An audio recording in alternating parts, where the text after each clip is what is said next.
Global academy MEC CEC BCom BBA చదివే విద్యార్థులకు number 1 coaching academy for CA CMA CIMA ACCA CMES professional courses. Hi, welcome to Cube TV. నేను మీ anchor Fatima Khan. Renu Desai గురించి ఏ news వచ్చినా సరే పవన్ కళ్యాణ్ ఫ్యాన్స్ వెంటనే రియాక్ట్ అవుతుంటారు.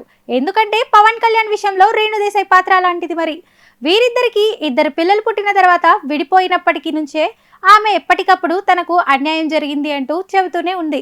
ఇక పవన్ కళ్యాణ్ తనను వదిలేశాడని, ఆస్తులేమీ ఇవ్వలేదని ఇక ఒక ఏడాది ముందు కూడా చెప్పుకొచ్చింది. పవన్ కళ్యాణ్ తనకు అన్యాయం చేశాడంటూ ఎన్నో ఇంటర్వ్యూల్లో చెప్పింది రేణు దేశాయ్.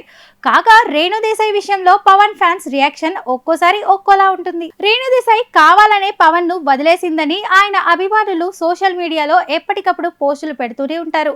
ఈ క్రమంలోనే ఎన్నికల సమయంలో పవన్ కు రేణు దేశాయ్ సపోర్ట్ చేసింది.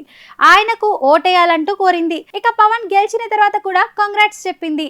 అయితే పవన్ కళ్యాణ్ ఎక్కడకు వెళ్ళినా అగీరను వెంట పట్టుకుని వెళ్లడంతో ఆ ఫోటోలను కూడా ఆమె పోస్ట్ చేస్తోంది.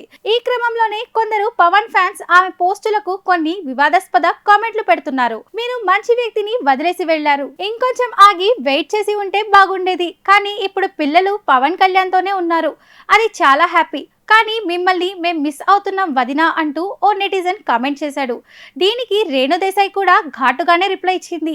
మీకు అసలు బుద్ధి ఉంటే ఇలా మాట్లాడరు, వదిలేసి పోయింది నేను కాదు, ఆయనే నన్ను వదిలేసి వేరే పెళ్లి చేసుకున్నాడు, నాకు అన్యాయం జరిగింది, కానీ ఇలా పదే పదే నన్ను టార్చర్ చేయకండి, నన్ను వదిలేయండి ప్లీజ్ అంటూ ఆమె పవన్ ఫ్యాన్స్ కు కామెంట్లకు ఘాటుగానే రిప్లై ఇస్తోంది. ఆమె చేస్తున్న రిప్లై కామెంట్లు కాస్త ఇప్పుడు సోషల్ మీడియాలో వైరల్ అవుతున్నాయి.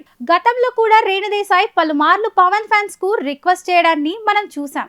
ఇప్పుడు కూడా అలాగే చేస్తుందని చెప్పుకోవాలి.